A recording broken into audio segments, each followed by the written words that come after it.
TrainingPort.net presents Business Aviation Training Report.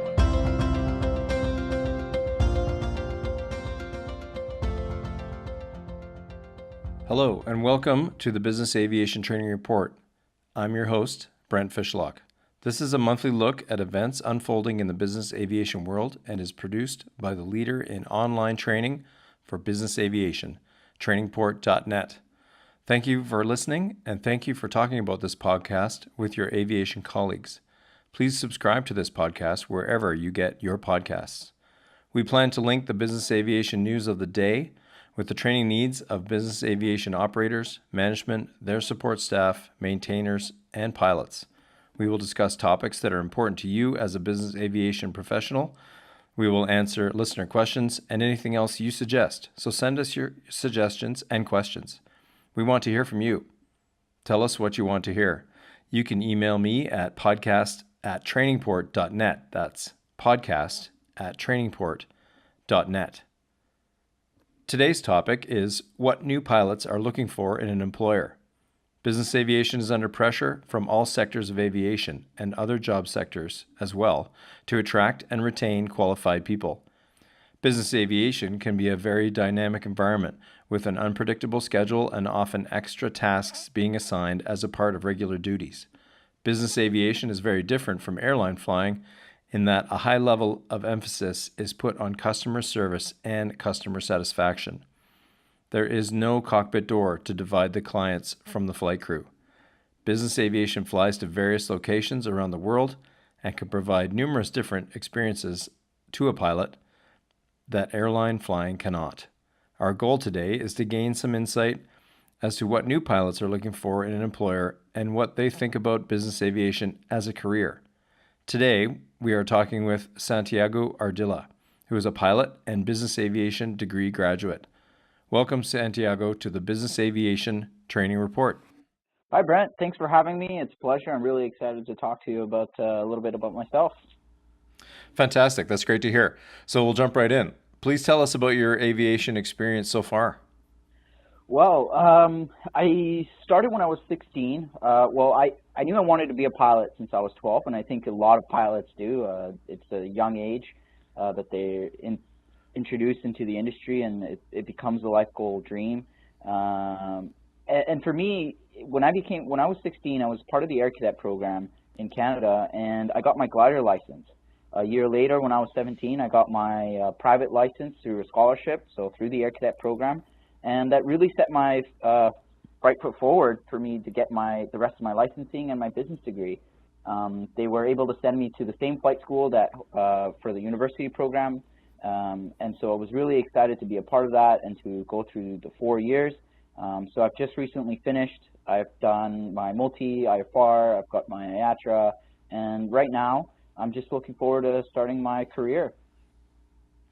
That's fantastic. You know, I did some training as some glider pilots that became air cadets, and those people work very hard. They the time compress for getting the pilot license, the private pilot license. It was 6 or 7 weeks, and all they did was eat, sleep, and fly. Exactly. Yeah, that was basically our motto. My flight test was, I believe, July 30th, and my first flight was July 1st. So literally within a span of 30 days, I was a pilot. And come to think about it, I don't necessarily know how great or safe that is. I sure felt fine, but it definitely puts a lot of pressure on us, and we work our butts off to get this done, because for a lot of us, it's our passion and it's what we want to do. That's fantastic. Yeah. So let's move on a little bit and talk about what you look for in an employer. I understand you're flying now as well as doing some other work. Please tell us about that. Yeah. So right now I'm a tow pilot with the Air Cadet program, which is kind of neat because it's become a full-blown circle. I mean, when I was 16, I was getting my glider license, and now I'm a tow pilot for the program. So I'm able to help kids get their licenses and really experience aviation and enjoy the thrill of flight. So this summer I've got a 7-week contract to go to Comox, which is the Air Force Base over in Vancouver Island. So I'll be towing out of there for about 7 weeks, and then after that, I'll be looking for work. And to be honest, being a part of TrainingPort, it's really opened my eyes to business aviation, and it's definitely somewhere that I see myself, and an industry that I see myself being a part of. Going to conventions such as NBAA and CBAA and speaking with flight department managers and even other pilots, every single one of them loves their job. And I think it's just because of the variety of the work and how much effort and love there is for it. So it's definitely something that that I look forward to in my life, for sure. Yeah, that's great to hear. And then, so you're an analyst, basically. Is that kind of what you're doing for TrainingPort? Correct, yeah. So I started with TrainingPort as an intern through the University of Fraser Valley. One of my professors, Rod Hayward, former founder of Hawk Air, or former owner of Hawk Air, he was the founder, but he introduced me to Scott McPherson, the president of TrainingPort and chairman of IBAC, and basically I started working with TrainingPort ever since. I was a market research analyst, and my role has really developed, but TrainingPort was great to me, and I love working here. I love every single person that works here and I've met, but unfortunately it's time for me to move on and live my passion for flying. But the neat thing about TrainingPort and being a part of it is how it opened my eyes to business aviation. I always told Scott, like, when he took me down to NBAA, it was like business aviation, even going through flight school and everything like that, felt like, yeah, it's an industry that exists, but when I went to NBAA, it was like getting over the hedge, or, you know, pushing two bushes apart and then finding a whole new world. Like, it was unbelievable that this giant industry that was so amazing is so hidden to so many pilots, even in flight school and even growing up. So it was really neat to me to be introduced to such an amazing industry, for sure. Yeah. So, as an operator, or say a chief pilot that's listening to this podcast, how do you think they can get in contact or talk to people that are getting their licenses or maybe just have them, and are how do those chief pilots attract people, new pilots, to their industry then, business aviation? I think CBAA and even chapter meetings are a great way for people to connect. NBAA was a great way for me to connect with chief pilots and flight department managers. I think it's a big part of it. I believe the last CBAA that was held in Abbotsford, my flight school, some of the students actually attended, which was kind of a neat experience. But even though that happened, I think there's a lot more of that could be happening, and interactions between flight schools and flight departments, or even business aviation industry. I feel that there is a lot of that in recruiting centers, such as for the airline industry, such as Air Georgian, Jazz. They have these programs to basically put pilots from a flight school and then lead them and mentor them into eventually flying for these companies. And I think in business aviation, there's a lack of that. I don't think there's a lot of mentorship between business aviation and flight schools. And if there is a way, then it's definitely through communications, through networking, through hosting events, and stuff like that, because it's such a great industry, and I think that not a lot of people know about it. So it's just one of those things that it's not being promoted enough. Yeah, and maybe there will be a time where chief pilots, or human resources people for business aviation do go to flight schools, and maybe they are. I'm not aware of it, but I know an airline, one that I currently work for, that actually interviews pilots with more or less your experience, lower time, no ATPL yet, and pre-interviews you, and basically says, if you're successful, then we'd like to hire you when you have the time. So there's a lot of competition out there for your type of experience. So maybe business aviation leaders out there need to go to those schools and do those things. So it's a very interesting time, that's for sure. Not similar time when I started flying, where there was many more pilots than there were jobs. Yeah, exactly. And even I remember in class, in one of my ground school classes, one of the instructors said, asked the basic question like, okay, so you guys all want to be pilots, but what kind of part of the industry do you guys want to be in? And then he asked, who wants to be in the airlines? And basically everybody put their hands up except for me, and I was the only one that said business aviation. And I realized it was because I was the only one that had actually been introduced to it. A lot of pilots from flight schools, they're introduced to the airline industry at a very young age, and through the flight school, through these programs. So I think there is a little bit of that lack of communication between the business aviation and flight schools. Yeah, and then the other obvious one, of course, is that you fly on an airline, and when you go on your vacation, probably, and Exactly, not too yeah. many of us fly in the back of business jets, but yeah, you have that experience too, and I know even just yesterday, kids come up into the cockpit, before or after the flight, they want the photo taken, all that stuff. It's uh, it's definitely an attractor, right? Hmm. Yeah. So, based on this conversation of airline kind of versus business aviation, what does attract you to business aviation? I mean, you've got your analyst experience, and you've been going to these conventions in North America. But what about the flying part? What attracts you to business aviation from a pure pilot standpoint? Yeah, so the flying part is another whole different aspect of it. For one, there's the technology side of it. With airlines, there's such a big fleet that it takes them years and years to update their cockpits. With business aviation, you're flying the newest technology, and you're really just ahead of the game in terms of capabilities and types of flying. In addition to that, the other part of flying is the actual experience and type of flying that you do. With airlines, it's very inside the box type of flying. You go from one location to the other, major airports, and you're doing the same thing over and over and over again.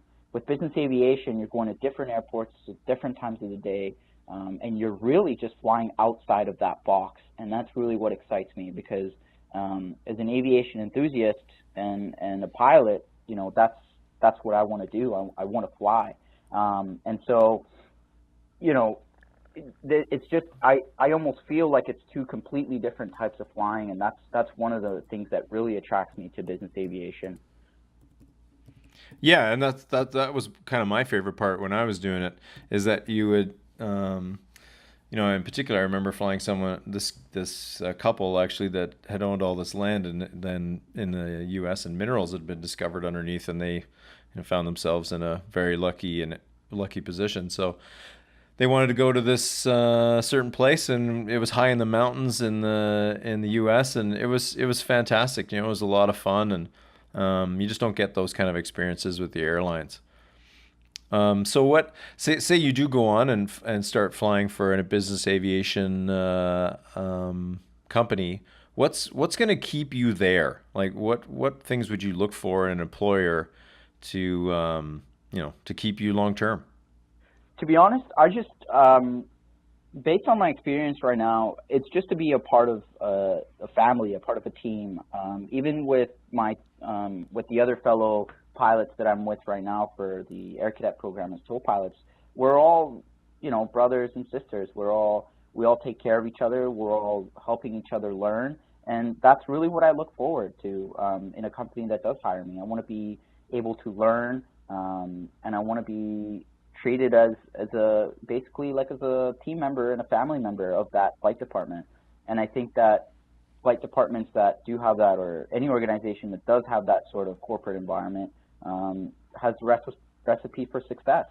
And in reality, that's what I want to be a part of. I want to be able to be heard, and I want to be able to accept constructive criticism, and just I want a mentor that's willing to teach me and eventually make me the best pilot that I can be at every single flight, and for the future, as long as I live.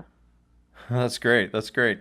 So, you're new to the industry, and this is your first career sort of thing. So you're more educated probably than a lot of us in social media and that kind of thing. So how do you look? How are you looking for jobs these days? Like I've done it on the internet, of course. Looked at job boards and that kind of stuff. Are you doing it in different ways? Are you using other social media to try and find those jobs? Yeah, yeah, I guess you could say I'm using social media. So one of a big social media right now, especially amongst young people and even pilots, is Instagram and Facebook. There's quite a few Facebook groups out there that people use for hiring, or if people want to put up their resumes. So there's a couple of those. The other one is Instagram. That's a little bit more for like the airline industry. I see a lot more of the airlines posting on there, in terms of recruitment for young talent. But the biggest one that I'm using up here in Canada is Av Canada, which is a forum. People can post up their resumes, or people can put up job postings. So that's really the one that keep my eye on the most. And then the second one is the website Pilot Career Center, I believe. That's also a really good one that I just keep my eye out, see if there's any postings on there. But in terms of social media, I would say that Facebook is probably the biggest one. With Facebook groups, I see if people are posting, and it gives me a good idea of what the market is like. So it's definitely one of the new recruiting methods that I don't think was there in the years prior, but it's starting to grow. And I think if a flight department manager is looking for somebody, it's definitely a method that they should consider. Yeah, and if you put I don't know if people do this, but maybe you put your resume up on, say, a site like LinkedIn, then if companies search business aviation, like the phrase business aviation, then you might pop up in that search. And I've been contacted, by even through my alma mater, which is a university in Ontario. Someone found me that way, and they're a recruiter in Asia. So it's the connections now are just mind-boggling, in how quickly and easily you can find people if you set up your profile in a certain way. Have you found that at all? Yeah, absolutely. LinkedIn is obviously a great way as well. It's funny, yeah, you mentioned that you just type in, business aviation or aviation jobs, and a whole list of them will show up. And even other people that, like yourself, will show up by just the title, or even by putting up your resume. So it's definitely a great method as well. And quite often there's other recruiting sites that connect with LinkedIn, which expands that network. So I believe Indeed and other recruiting sites like that, they'll connect with an individual's LinkedIn. So it expands your network. And nowadays you can meet people online and connect to anybody from just a click away. So it's incredible in the world that we live in now. Well, thank you very much, Santiago, for your time, and thanks for joining me today on the Business Aviation Training Report, and I wish you great luck in your career. Yeah, no problem. Thanks, Brent, for having me. It's a pleasure, and I hope to talk to you soon. Okay, let's change gears for a moment. In the News is a segment of the podcast where we change topics for a few minutes to talk about other events in business aviation. This event happened in the last year, but I think it's worth repeating. Wake turbulence is something we can come into contact with as separation limits are reduced in the terminal area and with more accurate navigation systems in the en route airspace structure. In fact, navigation systems are so accurate that I experienced my radar altimeter bouncing off the fuselage of a slowly overtaking aircraft that was 1,000 feet below in oceanic airspace. Last year, a Challenger 604 passed an opposite direction Airbus 380, which was 1,000 feet above while crossing the Arabian Sea. Less than 1 minute later, the Challenger rolled numerous times, resulting in the loss of 9,000 feet of altitude. The inertial reference systems, the flight management system, and the attitude indications also failed. Also, according to the German Bureau of Aircraft Accident Investigation report, The left engine had to be shut down due to an increase in interstage turbine temperature. The crew regained control, declared an emergency, restarted the engine, and diverted. 2 passengers were seriously injured. The aircraft was deemed unrepairable by Bombardier following an inspection. This highlights the need for business aviators to be aware of wake turbulence at all times and for operators to take a keen interest in upset recovery training. Refer to the TrainingPort.net website for more on upset recovery training. That's our podcast for today. We'll post show notes and more information on our blog at TrainingPort.net. Scroll to the bottom of the homepage and click blog. Thank you for talking about this podcast with your aviation colleagues, and please rate us on iTunes. You can email me directly to podcast@TrainingPort.net. That's podcast@TrainingPort.net. We'd love to hear your suggestions for future podcasts, and don't forget to subscribe to this podcast so you never miss an episode. I'm your host, Brent Fishlock. This is the Business Aviation Training Report and is brought to you by the leader in online business aviation training, TrainingPort.net. Thank you for listening to the Business Aviation Training Report.